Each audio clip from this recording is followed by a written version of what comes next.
로마서 1장.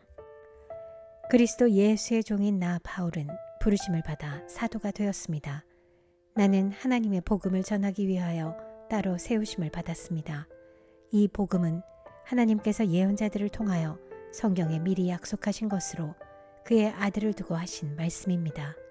이 아들은 육신으로는 다윗의 후손으로 태어나셨으며 성령으로는 죽은 사람들 가운데서 부활하심으로 나타내신 권능으로 하나님의 아들로 확정되신 분이십니다. 그는 곧 우리 주 예수 그리스도이십니다. 우리는 그를 통하여 은혜를 입어 사도의 직분을 받았습니다. 그것은 우리가 그 이름을 전하여 모든 민족이 믿고 순종하게 하려는 것입니다. 여러분도 그들 가운데 들어있어서 예수 그리스도의 부르심을 받은 사람이 되었습니다. 나는 로마에 있는 모든 신도에게 이 편지를 씁니다. 하나님께서 여러분을 사랑하셔서 그의 거룩한 백성으로 부르셨습니다. 하나님 우리 아버지와 주 예수 그리스도께서 내려주시는 은혜와 평화가 여러분에게 있기를 빕니다. 나는 먼저 여러분 모두의 일로 예수 그리스도를 통하여 나의 하나님께 감사를 드립니다. 그것은 여러분의 믿음에 대한 소문이 온 세상에 퍼지고 있기 때문입니다. 하나님은 내가 그 아들의 복음을 전하는 일로 중심으로 섬기는 분이시기에 내 마음속을 알고 계십니다. 나는 기도할 때마다 언제나 여러분을 생각하며 어떻게 해서든지 하나님의 뜻으로 여러분에게로 갈 수 있는 좋은 길이 열리기를 간구하고 있습니다. 내가 여러분을 간절히 보고 싶어 하는 것은 여러분에게 신령한 은사를 좀 나누어 주어 여러분을 굳세게 하려고 하는 것입니다. 이것은 내가 여러분과 함께 지내면서 여러분과 내가 서로의 믿음으로 서로 격려를 받고자 하는 것입니다. 형제자매 여러분, 여러분은 이것을 아시기 바랍니다. 나는 여러분에게 가려고 여러 번 마음을 먹었으나 지금까지 길이 막혀서 뜻을 이루지 못하였습니다. 나는 다른 이방 사람들 가운데서도 열매를 거둔 것과 같이 여러분 가운데서도 그것을 좀 거두려고 했던 것입니다. 나는 그리스 사람에게나 미개한 사람에게나 지혜가 있는 사람에게나 어리석은 사람에게나 다 빚을 진 사람입니다. 그러므로 나의 간절한 소원은 로마에 있는 여러분에게도 복음을 전하는 일입니다. 나는 복음을 부끄러워하지 않습니다. 이 복음은 유대 사람을 비롯하여 그리스 사람에게 이르기까지 모든 믿는 사람을 구원하는 하나님의 능력입니다. 하나님의 의가 복음 속에 나타납니다. 이 일은 오로지 믿음에 근거하여 일어납니다. 이것은 성경에 기록한 바 의인은 믿음으로 살 것이다 한 것과 같습니다. 하나님의 진노가 불의한 행동으로 진리를 가로막는 사람의 온갖 불경건함과 불의함을 겨냥하여 하늘로부터 나타납니다. 하나님을 알만한 일이 사람에게 환히 드러나 있습니다. 하나님께서 그것을 환히 드러내 주셨습니다. 이 세상 창조 때로부터 하나님의 보이지 않는 속성, 곧 그분의 영원하신 능력과 신성은 사람이 그 지으신 만물을 보고서 깨닫게 되어 있습니다. 그러므로 사람들은 핑계를 댈 수가 없습니다. 사람들은 하나님을 알면서도 하나님을 하나님으로 영화롭게 해드리거나 감사를 드리기는커녕 오히려 생각이 허망해져서 그들의 지각 없는 마음이 어두워졌습니다. 사람들은 스스로 지혜가 있다고 주장하지만 실상은 어리석은 사람이 되었습니다. 그들은 썩지 않는 하나님의 영광을 썩어 없어질 사람이나 새나 네발 짐승이나 기어다니는 동물의 형상으로 바꾸어 놓았습니다. 그러므로 하나님께서는 사람들이 마음의 욕정대로 하도록 더러움에 그대로 내버려 두시니 서로의 몸을 욕되게 하였습니다. 사람들은 하나님의 진리를 거짓으로 바꾸고 창조주 대신에 피조물을 숭배하고 섬겼습니다. 하나님은 영원히 찬송을 받으실 분이십니다. 아멘. 이런 까닭에 하나님께서는 사람들을 부끄러운 정욕에 내버려 두셨습니다. 여자들은 남자와의 바른 관계를 바르지 못한 관계로 바꾸고 또한 남자들도 이와 같이 여자와의 바른 관계를 버리고 서로 욕정에 불탔으며 남자가 남자와 더불어 부끄러운 짓을 하게 되었습니다. 그래서 그들은 그 잘못에 마땅한 대가를 스스로 받았습니다. 사람들이 하나님을 인정하기를 싫어하므로 하나님께서는 사람들을 타락한 마음자리에 내버려 두셔서 해서는 안 될 일을 하도록 놓아두셨습니다. 사람들은 온갖 불의와 악행과 탐욕과 악의로 가득 차 있으며 시기와 살이와 분쟁과 사기와 적의로 가득 차 있으며 수근거리는 자요, 중상하는 자요, 하나님을 미워하는 자요, 불선한 자요, 오만한 자요, 자랑하는 자요, 악을 꾸미는 모략꾼이요, 부모를 거역하는 자요, 우매한 자요, 신의가 없는 자요, 무정한 자요, 무자비한 자입니다. 그들은 이와 같은 일을 하는 자들은 죽어야 마땅하다는 하나님의 공정한 법도를 알면서도 자기들만 이런 일을 하는 것이 아니라 이런 일을 저지르는 사람을 두둔하기까지 합니다. 로마서 2장. 그러므로 남을 심판하는 사람이여 그대가 누구이든지 죄가 없다고 변명할 수 없습니다. 그대는 남을 심판하는 일로 결국 자기를 정죄하는 셈입니다. 남을 심판하는 그대도 똑같은 일을 하고 있기 때문입니다. 하나님의 심판이 이런 일을 하는 사람들에게 공정하게 내린다는 것을 우리는 압니다. 이런 일을 하는 사람들을 심판하면서 스스로 그런 일을 하는 사람이여 그대는 하나님의 심판을 피할 수 있을 줄로 생각합니까? 아니면 하나님께서 인자하심을 베푸셔서 그들을 인도하여 회개하게 하신다는 것을 알지 못하고 오히려 하나님의 풍성하신 인자하심과 너그러우심과 오래 참으심을 없인 여기는 것입니까? 그대는 완고하여 회개할 마음이 없으니 하나님의 공정한 심판이 나타날 진노의 날에 자기가 받을 진노를 스스로 쌓아 올리고 있는 것입니다. 하나님께서는 각 사람에게 그가 한 대로 갚아주실 것입니다. 참으면서 선한 일을 하여 영광과 존귀와 불멸의 것을 구하는 사람에게는 영원한 생명을 주시고 이기심에 사로잡혀서 진리를 거스르고 불의를 따르는 사람에게는 진노와 분노를 쏟으실 것입니다. 악한 일을 하는 모든 사람에게는 먼저 유대 사람을 비롯하여 그리스 사람에게 이르기까지 환난과 고통을 주실 것이요 선한 일을 하는 모든 사람에게는 먼저 유대 사람을 비롯하여 그리스 사람에게 이르기까지 영광과 존귀와 평강을 내리실 것입니다. 하나님은 사람을 차별함이 없이 대하시기 때문입니다. 율법을 모르고 범죄한 사람은 율법과 상관없이 망할 것이요 율법을 알고 범죄한 사람은 율법을 따라 심판을 받을 것입니다. 하나님 앞에서는 율법을 듣는 사람이 의로운 사람이 아닙니다. 오직 율법을 실천하는 사람이라야 의롭게 될 것이기 때문입니다.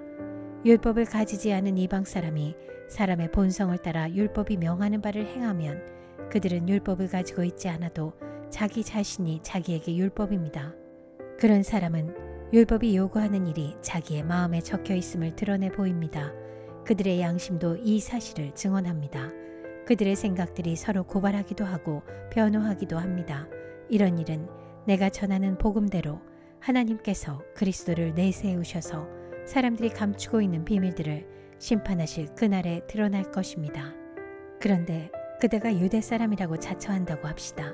그래서 그대는 율법을 의지하여 하나님을 자랑하며 율법의 가르침을 받아서 하나님의 뜻을 알고 가장 선한 일을 분간할 줄 알며 눈먼 사람의 길잡이요 어둠 속에 있는 사람의 빛이라고 생각하며 지식과 진리가 율법의 구체화된 모습으로 들어있다고 하면서 스스로 어리석은 사람의 스승이요 어린아이의 교사로 확신한다고 합시다.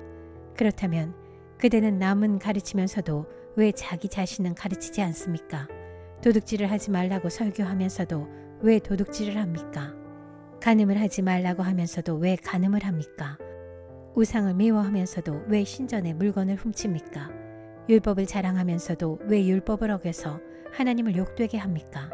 성경에 기록한 바 너희 때문에 하나님의 이름이 이방 사람들 가운데서 모독을 받는다 한 것과 같습니다.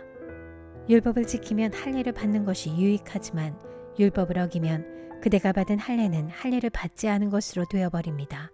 그러므로 할례를 받지 않은 사람이 율법의 규정을 지키면 그 사람은 할례를 받지 않았더라도 할례를 받은 것으로 여겨질 것이 아니겠습니까?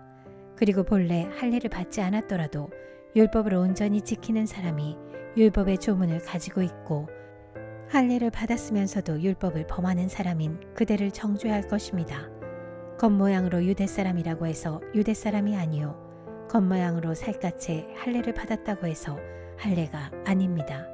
오히려 속사람으로 유대 사람이니가 유대 사람이며 율법의 조문을 따라서 받는 할례가 아니라 성령으로 마음에 받는 할례가 참 할례입니다.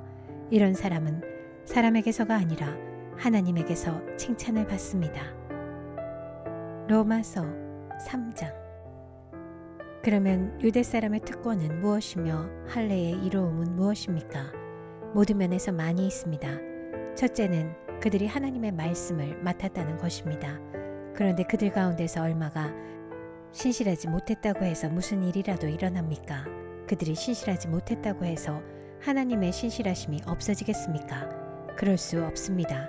사람은 다 거짓말쟁이이지만 하나님은 참되십니다. 성경에 기록한 바 주님께서는 말씀하실 때에 의로우시다 인정을 받으시고 재판을 받으실 때에 주님께서 이기시려는 것입니다. 한 것과 같습니다. 그런데 우리의 불의가 하나님의 의를 드러나게 한다면 무엇이라고 말하겠습니까? 우리에게 진노를 내리시는 하나님이 불의하시다는 말입니까? 이것은 사람들이 말하는 방식으로 내가 말해본 것입니다. 절대로 그럴 수 없습니다. 만일 그렇다면 하나님께서 이렇게 세상을 심판하실 수 있겠습니까? 다음과 같이 반박하는 사람도 있을 것입니다. 나의 거짓됨 때문에 하나님의 참되심이 더욱 분명하게 드러나서 하나님께 영광이 돌아간다면 왜 나도 역시 여전히 죄인으로 판정을 받습니까? 더욱이 좋은 일이 생기게 하기 위하여 악한 일을 하자 하고 말할 수 있겠습니까? 사실 어떤 사람들은 우리가 그런 말을 한다고 비방합니다. 그런 사람들은 심판을 받아야 마땅합니다. 그러면 무엇을 말해야 하겠습니까? 우리 유대 사람이 이방 사람보다 낫습니까? 전혀 그렇지 않습니다. 유대 사람이나 그리스 사람이나 다 같이 죄 아래 있음을 우리가 이미 지적하였습니다. 성경에 이렇게 기록되어 있습니다. 의인은 없다. 한 사람도 없다. 깨닫는 사람도 없고 하나님을 찾는 사람도 없다. 모두가 곁길로 빠져서 쓸모가 없게 되었다. 선한 일을 하는 사람은 없다. 한 사람도 없다. 그들의 목구멍은 열린 무덤이다. 혀는 사람을 속인다. 입술에는 독사의 독이 있다. 입에는 저주와 독설이 가득 찼다. 발은 피를 흘리는 일에 빠르며 그들이 가는 길에는 파멸과 비참함이 있다. 그들은 평화의 길을 알지 못한다. 그들의 눈에는 하나님을 두려워하는 빛이 없다. 율법에 있는 모든 말씀이 율법 아래 사는 사람에게 말한 것임을 우리는 압니다. 그것은 모두 입을 막고 온 세상을 하나님 앞에서 유죄로 드러내려는 것입니다. 그러므로 율법의 행위로는 하나님 앞에서 의롭다고 인정받을 사람이 아무도 없습니다. 율법으로는 죄를 인식할 뿐입니다. 그러나 이제는 율법과는 상관없이 하나님의 의가 나타났습니다. 그것은 율법과 예언자들이 증언한 것입니다. 그런데 하나님의 의는 예수 그리스도를 믿는 믿음을 통하여 오는 것인데 모든 믿는 사람에게 미칩니다. 거기에는 아무 차별이 없습니다. 모든 사람이 죄를 범하였습니다. 그래서 사람은 하나님의 영광에 못 미치는 처지에 놓여 있습니다. 그러나 사람은 그리스도 예수 안에서 얻는 구원으로 말미암아 하나님의 은혜로 값없이 의롭다는 선고를 받습니다. 하나님께서는 이 예수를 속죄 제물로 내주셨습니다. 그것은 그의 피를 믿을 때에 유효합니다. 하나님께서 이렇게 하신 것은 사람들이 이제까지 지은 죄를 너그럽게 보아주심으로써 자기의 의를 나타내시려는 것이었습니다. 하나님께서 오래 참으시다가 지금 이때에 자기의 의로우심을 나타내신 것은 하나님은 의로우신 분이시라는 것과 예수를 믿는 사람은 누구나 의롭다고 하신다는 것을 보여주시려는 것입니다. 그렇다면 사람이 자랑할 것이 어디에 있습니까? 전혀 없습니다. 무슨 법으로 의롭게 됩니까? 행위의 법으로 됩니까? 아닙니다. 믿음의 법으로 됩니다. 사람이 율법의 행위와는 상관없이 믿음으로 의롭다고 인정을 받는다고 우리는 생각합니다. 하나님은 유대 사람만의 하나님이십니까? 이방 사람의 하나님도 되시지 않습니까? 그렇습니다. 이방 사람의 하나님도 되십니다. 참으로 하나님은 오직 한 분뿐이십니다. 그러므로 하나님께서는 할례를 받은 사람도 믿음을 보시고 의롭다고 하시고 할례를 받지 않은 사람도 믿음을 보시고 의롭다고 하십니다. 그러면 믿음으로 말미암아 우리가 율법을 폐합니까? 그럴 수 없습니다. 도리어 율법을 굳게 세웁니다.